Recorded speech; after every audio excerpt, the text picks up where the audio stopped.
On this episode of Getting Back into Comics, we're going with X-Men Gold, Gold, Gold, Gold, Gold, Gold, X-Men Gold.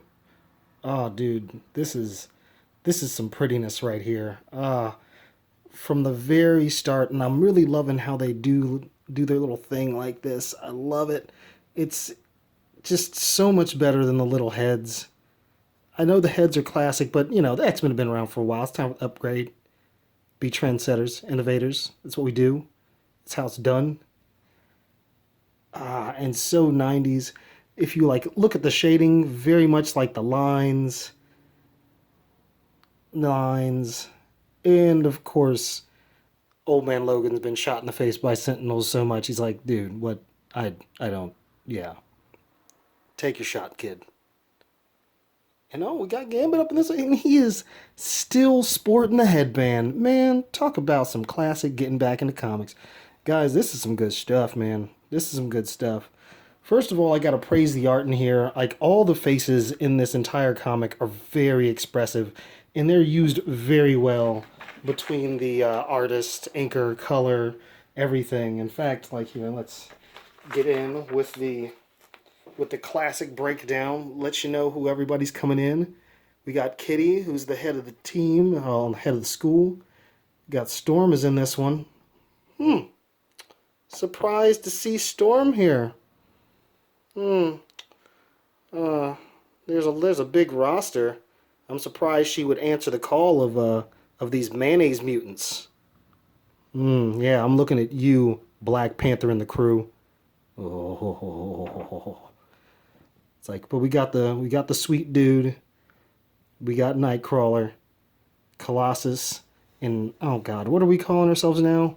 Prestige? I get it. It's like Nicolas Cage is like a Fort Coppola, but he's Nicolas Cage, you know what I mean? You're gray, so you're psychic, and you're red-haired. I get it. And of course, here, not giving a damn, drinking a beer, slapping him on the butt, is old man Logan. Oh, and let's get on up in here. These people are magical, dude. This team, these people, get on it, Mark. RB, Frank, everybody. Good stuff. These are the Gold Dancers. X-Men Gold, Gold, Gold. Gold, Gold, Gold. But we start in. Of course, Gambit was trying to steal something for somebody, decided to double-cross him. Well, it was some sort of smart swarm that combined with some Sentinel AI, as you can see.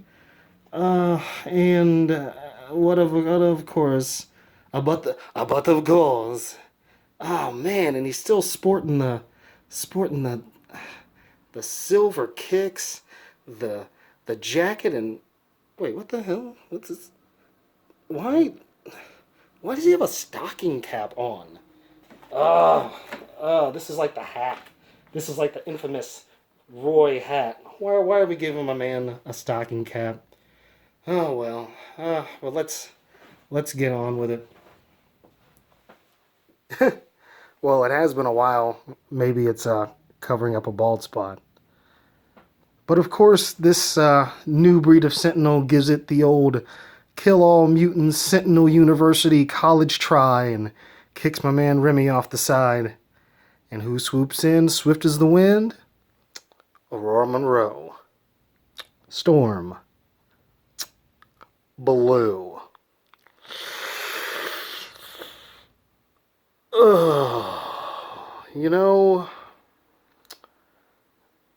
This Storm as a character has been through a lot and has been around for some time and has been on one of the most sexually and racially diverse teams in comic book history. And I just...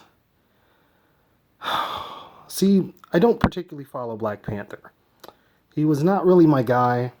There are a couple of rants from writers and inherently the Black Panther that, kind of like actual Africans don't really like American blacks. the culture is kind of split. It's not the same. I mean, can get along, but typically don't.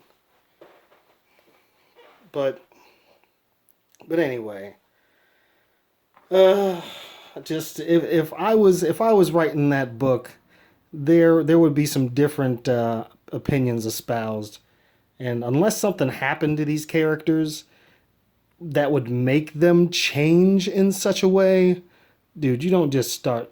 Just let me just not get into that. Let's stay here and give this wonderful book my full attention from here on forward. I'll talk a little bit on that wonderfulness once we get done with this.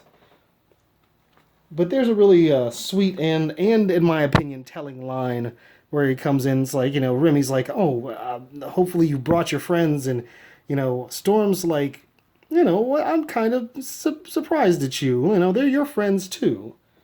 And I'm like, are you sure, Storm? You sure, Storm? You sure? Are they aren't they the enemy? Are they not the enemy? But no, this is a different writer who's, like I said in my last podcast, my little video, that he was going to stay away from all that. And I like it. I love it. It's good. It makes for a good story. But as true heroes, the X-Men come in to survey the area, find a Trask, and of course, even Kitty says it, like, dude, the X-Men and a Trask, dude, it's not gonna come out good. It's just not gonna come out good for our mutants. It's not gonna come out good for the X-Men. It's just no good. But of course, in true hero fashion, Nightcrawler hits him with the BAMF. And on different avenues, we got Wolverine, the man, the old man, kicking it as a hero should, saving people and whatnot, and it's good to see. Now, see, I love these angles so much. Like, these are like perfect, like right in this artist's wheelhouse.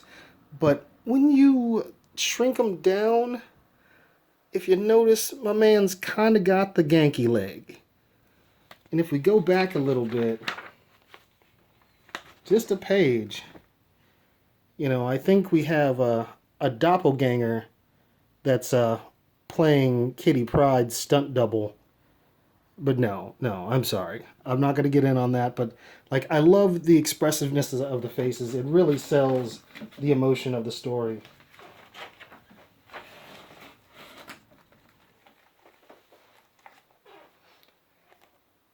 But of course, Wolverine asks for what can he do? Hang tight, I may need backup. And of course, the Sentinel comes with the countdown. And this is a little heartbreaking. And I understand this face, Pete. I get it. Now, when I left in the Astonishing X-Men age, and that's when Pete had finally come back from death. Supposedly he was getting actually experimented on by some alien species, and they found him, and they just found each other and were so in love and have always been a thing. And then she pulls the slickest move, and basically, like, this planet turns its core into a big slab of metal and becomes a railgun. Shoots this big metal core at the Earth. Kitty's on it. And right when it's about to hit the planet, she phases this whole thing through the planet. Like I said, that's a good choice for the head of the school. You kind of show that you've grown with your powers enough to get on a quite a nasty level. She could probably, like, sink a city at that point. Like, that's pretty nice. But eventually, using Magneto's powers to grip on this big chunk of metal, slowly guides it back into some sort of orbit that they can work on it. He supposedly uses her as a bargaining chip, because he's like, oh, I know where she is. Slowly been working on this thing. Got my best people on it. I'm your buddy Magneto. Like, I don't know if that's a good bush. But that's my bush. But eventually she comes back, but I wasn't here, y'all. She ends up going in outer space, shacks up with Peter Quill, starts taking Peter's quill. She's wearing the jacket. She's the new Star Lord, and now she's back, the head of the school, and like Pete's just here. I don't know if they had a falling out or Pete did anything, or did she just change? Like maybe it's the metal. Ooh, oh man, maybe it's the metal. The metal is just unsettling. But she comes in here with the, hey, do the fastball special. He's like, really, because I mean he doesn't look pleased, man. Like, I like to read into the expressions because this artist really does expressions well, and I think that he talks to the writer. I'm gonna say that he talks to the writer and says like, what kind of expressions should I give them? Maybe even like says like write it on the panel so I know surprised, angry. Give me a mix of emotions if you need because I can do that. But it's like come on, you know how much you like to do it with me, and man, my man throws her like it's like he was just so pissed. Like dude, we were just and like if you notice all like when he stomps into the cement of that floor, all the air like that's Superman escape velocity speed. He throws her. It's like that came out wrong. Yeah, yeah, hon. That came out wrong, but you know, Kitty versus Tech. Typically, you know, as it says, Kitty, I decimate Tech. Booyah! But of course, it's nanobots this time, so it's not just a robot. It's a little bit more tricky, and it even sets off a little psychic backlash. Now, they've dealt with things like this before, and Rachel says that like that was like being hit like by a Mack truck from the inside of my face, and like she has a very like I'm very tired look on her face, but when she looks into the mirror, that's not just I'm tired. Like I feel she sensed something, something deep. But hey, like I said, this artist is really good at faces and emotions, so it's nice to speculate a little bit. It's nice to speculate. But just like, just classic X-Men, they're doing the best they can. She's thinking of ways to take it down. And of course, dude, see, this is how you do the clever little commentary, the stick on the media spin, CNN on the meme, you know what I mean? Threatening to fucking do the dude, put out his stuff. And like this is something that's happening at the moment. And it's like, 5 stories of Manhattan skyscrapers have been decimated. This is an attack on a terrorist scale. It's like, and this terrorist attack has been orchestrated by the X-Men. And dude, when I saw that, I'm like, here's me. That's me right there, y'all.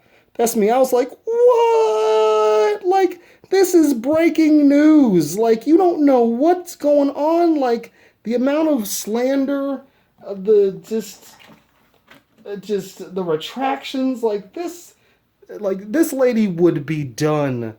I can't even, man. I can't even it boggles the mind. It boggles the mind. But that negative media spin has really been one of the focal points of the X-Men. This is where you put that stuff, man. This is where you put this stuff. It fits the narrative of the comic, slides right in there. It feels organic because that's what they do. And of course, they're right to it. And man, look at these faces, man. Like you can sense the tension, like in each one of these people. Like I could make your head explode. I could turn you into ash. I could squeeze your head.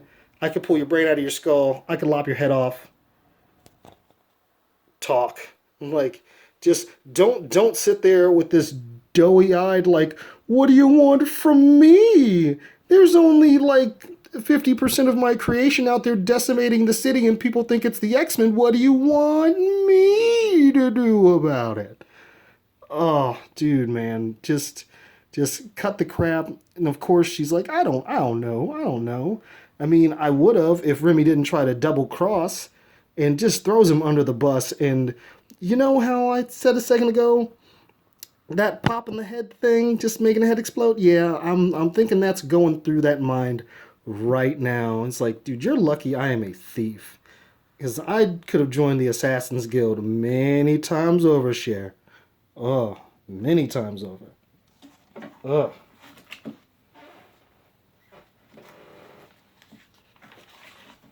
But of course, since this thing is wrecking the city, they pull up, and of course, a lie is a lie. And this not just a face you want to spit on? Like, is it just like, you skeevy, lying sack of just, and just,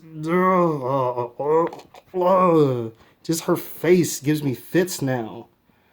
Ugh. But as the battle recommences, of course, it's a learning robot. It's a sentient AI. We've dealt with this before with Danger. I mean, I know it was alien tech, but just because it's from another planet doesn't mean that we can't eventually think it up on this planet. I mean, come on, y'all. We're the X-Men. We've seen Beast. We've seen Forge. I'm surprised those two haven't just made something by now. But Kitty's clever. She sees that this thing is shrunk down and it's splitting itself apart. It's learning, and it's spreading itself. It's nano bot replicants all over the city, and they start realizing that. You remember that clever commentary on extremists, extremist ideologies, that everybody's kind of cool or semi-neutral with people persecuting mutants, until you realize that, oh, what? Color blindness, baldness, cancer? Boom! They're all genetic mutations. And this mutation of a sentinel is taking them out. Oh, man. Oh, isn't that crazy? Oh. Classic. To be continued. This is lovely, y'all. This is love-er-ly. From start to finish, X-Men Gold is beautifully drawn. It's a wonderful story. It is an X-Men comic. I cannot wait to get into number 6 and to see what number 7 has to behold. Ah, X-Men always makes it fun when you're getting back into comics.